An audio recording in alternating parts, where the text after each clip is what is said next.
After photos of the Science Hill Independent Superintendent went viral, the school board decides to not take any action against him. It's now case closed. So what are Fish and Wildlife leaders now saying about their investigation into a mountain lion found in Bourbon County 8 months ago?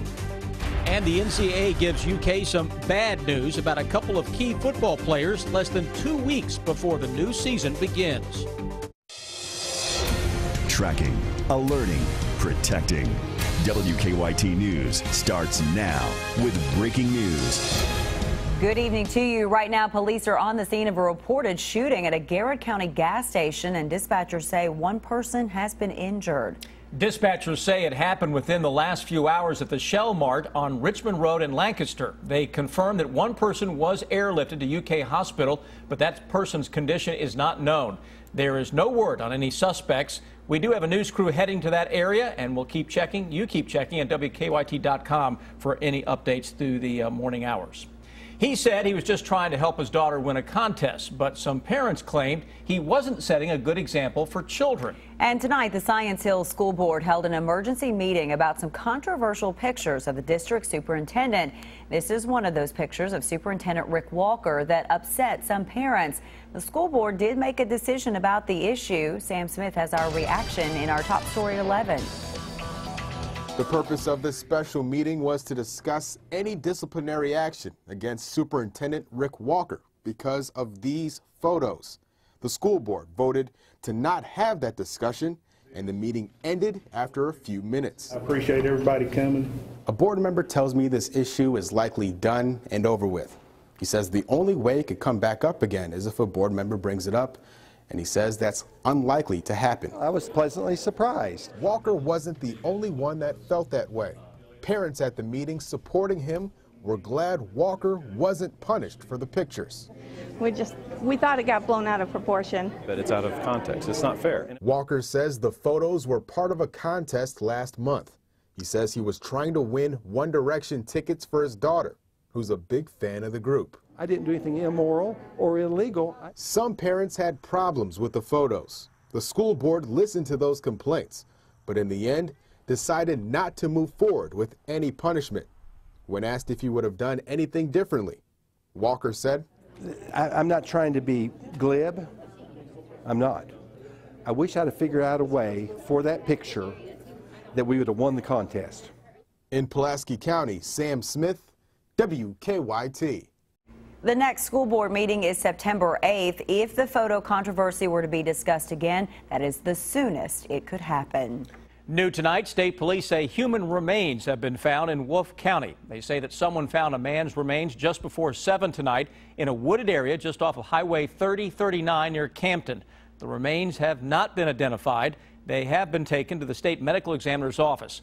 Crews had been searching in that area for 50-year-old George Neese. The northern Kentucky man has not been seen since last Wednesday. New tonight, the Fayette County Board of Education has approved a tax increase. During its meeting tonight, the board approved raising the tax on real estate and personal property by 2.1 cents. So now the tax rate will be 74 cents per every $100. But the school board did not raise the tax on motor vehicles. This was also the first school board meeting for new Fayette County Superintendent Manny Kalk. He spent part of the meeting going over his entry plan for making the school district better, and that includes getting ideas from others. We need to bring in those experts to help us with the district diagnostic. I consider that if you look at our organization as a person, every year you get your annual physical. Well, we haven't had a physical, in terms of looking at our organization. Kalk says the district will also hold listening sessions and roundtable discussions with the community to get ideas of how to make improvements. Today, a judge sentenced a man who admitted killing a well-known Pulaski County attorney. In June, Clinton Inabnet pled guilty but mentally ill to murder. The judge gave him a 20-year prison sentence along with 3 years for wanton endangerment. Inabnet admitted shooting Mark Stanziano last year. Stanziano's widow had some harsh words for Inabnet today, and both prosecutors and the defense said the murder showed the failure of Kentucky's mental health system. If this court has any say, I hope that you sentence him to prison. It's where he belongs. He is the epitome of evil. He is a monster. A year and a half before Mr. Inabnet committed the thing he's going to get convicted of today, he was dropped from the system. In Abnett will have to serve a little more than 19 years before being eligible for parole. 8 months after finding a mountain lion in a Bourbon County tree, Kentucky Fish and Wildlife leaders say they have closed their investigation on the matter. They say they shot and killed the animal in the interest of public safety. So where did the mountain lion even come from? As Monique Blair tells us, there are still unanswered questions. Chases something up a tree, which I thought was probably a squirrel or a raccoon. Last December, Aurora Rubel was out on her farm with her dog. When she saw something she'll never forget. I was on the back side of the tree. These great big paws come around about 30 feet off the ground. About 30 minutes later, a Department of Fish and Wildlife officer showed up to Rubel's farm. As soon as he saw it in the tree, you know, he did shoot it. The officer shot the mountain lion twice, killing it. Now, 8 months later, officials say they still don't know how the 5-year-old lion came to Kentucky, but they do know it did not come here on its own, because they say typically they would have had several people call to report seeing the lion, and they did not have any of those reported sightings. All evidence points to the fact that this was a released captive animal. There was not a lot of chipped teeth or claws. You know, it was in relatively good shape, didn't have a lot of scarring on the animal either. Officials say they defend the officer who shot the lion. The officer acted appropriately because of the time of day that the animal was treed. It was 30 minutes before dark. It was near a neighborhood with kids and pets and other people. And because the animal was immediately believed to have been held in captivity, officials say it posed a greater danger to the community. Animals that have been held in captivity, they're much more dangerous than a wild mountain lion because they lose their fear of humans. In Franklin County, Monique Blair, WKYT. Investigators say they looked at the woman who found the lion as a possible owner of it, but they say the investigation found that she should not face any charges. Now, we've had some great weather on this Monday, but the air tomorrow morning could be a little chilly at the bus stop. Meteorologist Jim Caldwell has an early look at a more fall-like forecast. Yeah, I mean, the leaves haven't changed like you're seeing back here, but the feel to the air is just like September out there. That's what you're going to experience, especially early tomorrow morning. So the focus of the forecast tonight, yeah, that's what we're talking about. We're talking about the fall feel, but it's all week long. Daytime highs in the 70s, and we'll have some pretty chilly overnight lows coming your way. It's quiet all across central and eastern Kentucky tonight. We're already down to 63 degrees in Richmond, 64 in Danville. Look at Frankfort, 61. So the cooler air is already beginning to seep in, and it'll continue to do that through the overnight hours. Here's what our forecast looks like overnight tonight. Look at this really cool pool of air that's in position across southern and parts of eastern Kentucky. 40s likely in that area. The rest of us probably in the low 50s. Now, there's going to be a few renegade spots out there that are going to be a little bit warmer than that, but just the general theme tonight shows you a lot of chill in the air. And that's going to be a common sight. We'll take a closer look at those chances coming up in just a few minutes. Jim, thank you. Some not so good news tonight for the UK football team, less than 2 weeks before a season kicks off. The NCAA has ruled 2 players who transferred to UK ineligible for the season. Brian Milam joins us now with the very latest. Brian? The football Wildcats roster becoming a little thinner today, with 2 saying they are transferring, and then another pair ruled ineligible. Linebacker Courtney Love and tight end Greg Hart were ruled ineligible to play in 2015 by the NCAA. Mark Stoops said UK would appeal the ruling for Love. Both Love and Hart were applying for hardship waivers after playing at Nebraska. Love played in 12 games for the Cornhuskers in 2014, recording 6 tackles. Hart was on special teams. Both players were redshirt freshmen in 2014. They will have 2 years of eligibility remaining. Now, after practice today, Mark Stoops said, quote, "So we have 1 more appeal going with Courtney, but I feel like Greg's will be denied." We'll have more on this coming up a little bit later in sports. All right, Brian, thank you. Both Love and Hart were not expected to be ruled eligible for the upcoming season. New tonight, the UK Opera Theatre says a stolen banner has been returned. As we first told you Friday night, the theater said the banner advertising an upcoming performance of South Pacific had disappeared.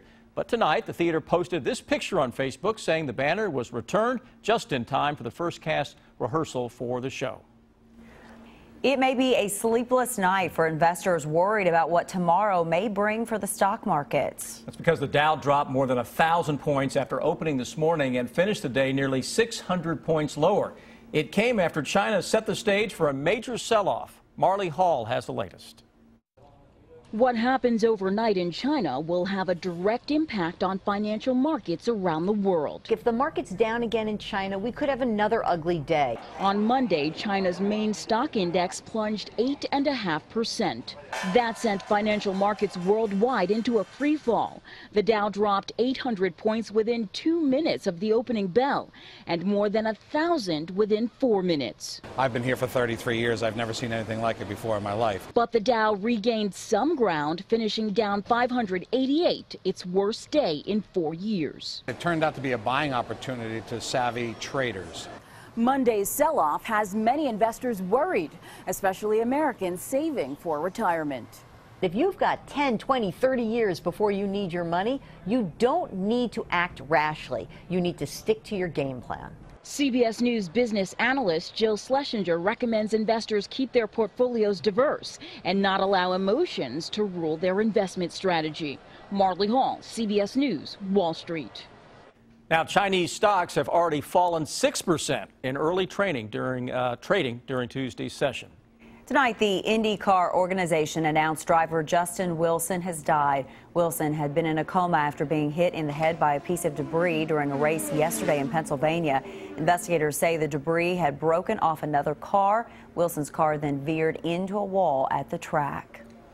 Kentucky sports radio host Matt Jones says he is thinking about running for Congress next year. Jones told his listeners this morning that if he runs, he would seek the 6th district seat held right now by Republican Andy Barr. Jones says the Democratic Congressional Campaign Committee called him in May and asked him to consider running.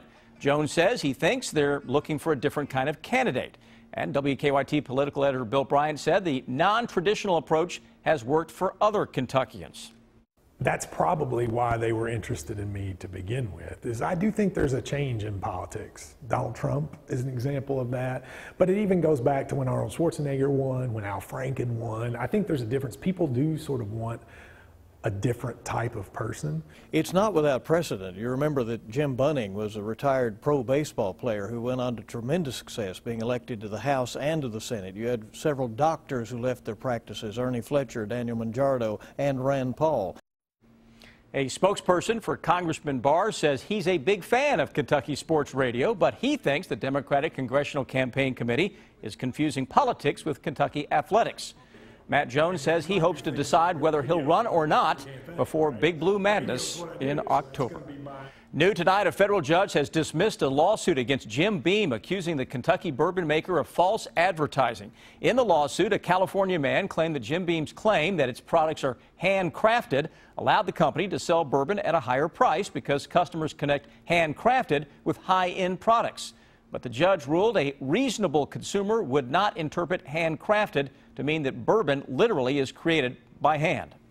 New tonight, a well-known Perry County landmark is celebrating a milestone birthday. The Mother Goose House in Hazard is now 75 years old. George Stacy built the house in 1940. The home is still a big tourist attraction today.